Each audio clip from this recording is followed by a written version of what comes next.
All right, this video is about lesson planning, and I'm going to kind of line out what I do to plan for a unit of instruction, which is a week long.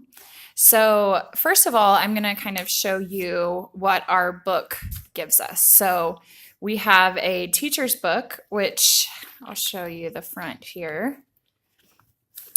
For each unit, it has kind of an outline of the topic and language focus, listening, speaking, reading, and writing. And it also outlines for you how to get all of the work in the workbook done in a week-long session.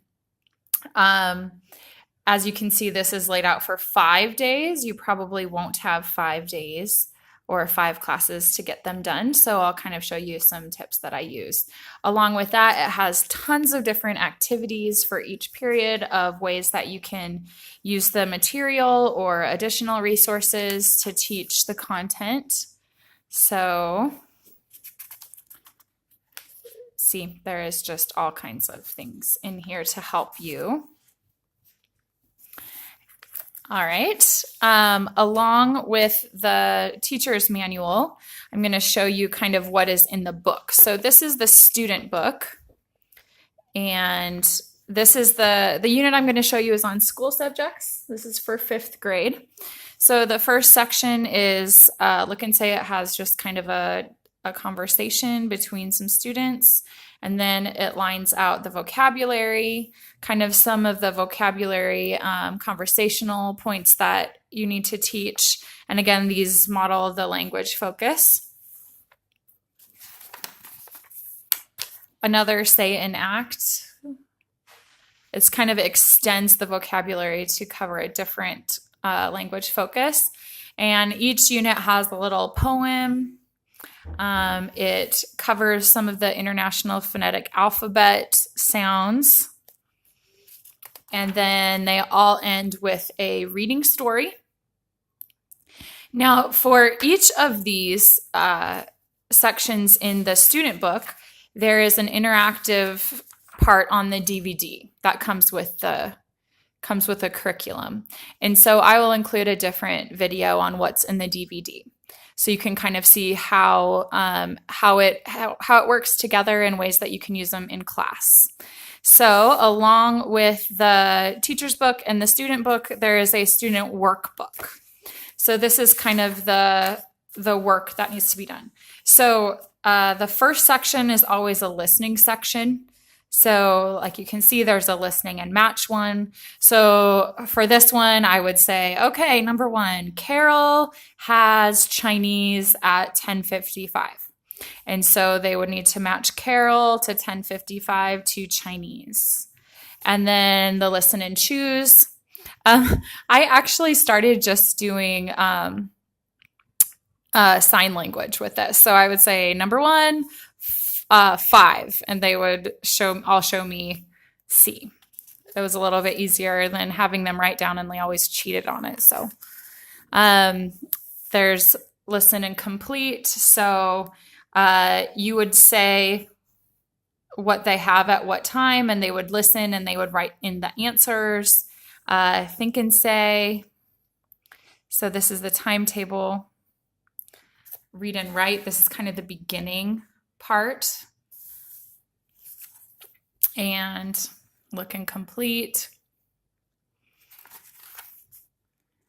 All right, there's look and write. So number 1, it kind of says the time and what he's doing. And it says it's something o'clock, it's time for. And then this is a read and complete where they read this section and then they fill in the information. And that is, and then there's the task. And then the ask and answer, think and write. So there's kind of a lot of information for each unit. I don't always get through every single one. I try to hit up most of them, but I also use some other activities that so I make sure that I hit all of the language focuses without just completing all of so like the ask and answer, that's really easy to do in class, is kind of a review activity, or thinking and write. That's also something we can do in class. Most of this I do together to kind of accommodate some of the lower students. However, later in the semester, I will have them do some of this independently and or in groups, and then they can work together to get some of it done. Because the students purchase the books, the school does prefer that we get through most of the workbooks. So I will kind of show you, and again, you can rely heavily on the timetable that they give you here. So you can see it's student book, page 32 and 35, and workbook, page 37, part A for Tuesday. You can rely heavily on this, or you can kind of do your own thing. It depends on what you want to do. So I'll kind of show you how I line out my classes. So I try to plan 2 weeks at a time. And so the first week is school subjects, and the next one is science.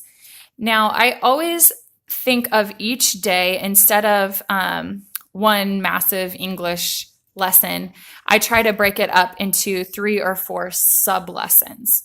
So in order to get them kind of engaged in the lesson to begin with and thinking in English, I usually start the week on Monday with a video clip.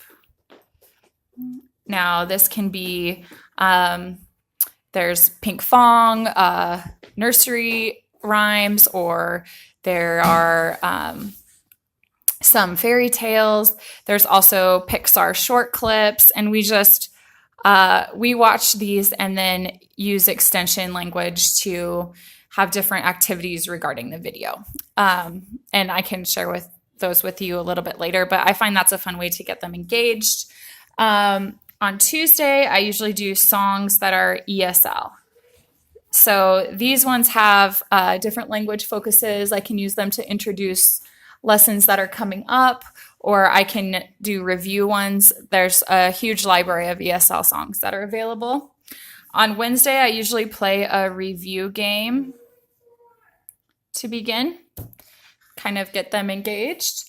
And then on Thursday, I usually do songs, and I do pop songs to get them so they really like singing different pop songs, and they've been able to learn a lot of new songs that we can use in English competition.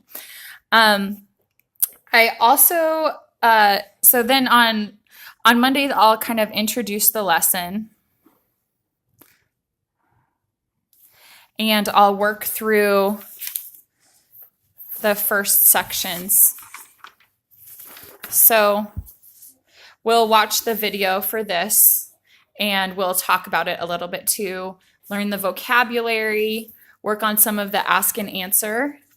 And then I usually have them do E, so they can write out the vocabulary words, making sure they have their color book out too. And then I'm kind of mean and have them write all their vocabulary words 5 times too. So that's Monday, and so I'm probably not going to write down every sub point. I'm just going to give you a good idea.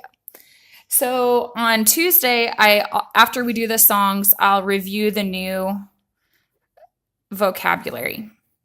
We'll go through it again. I'll kind of ask them some of the questions, and then we'll work through some of the grammar lessons that are in the workbook. Another thing that I do that you don't have to do, but I found really helpful, is I have some PowerPoints for each unit. So the school subjects, I have it's just the picture from the book you can see, but I have it up on the screen.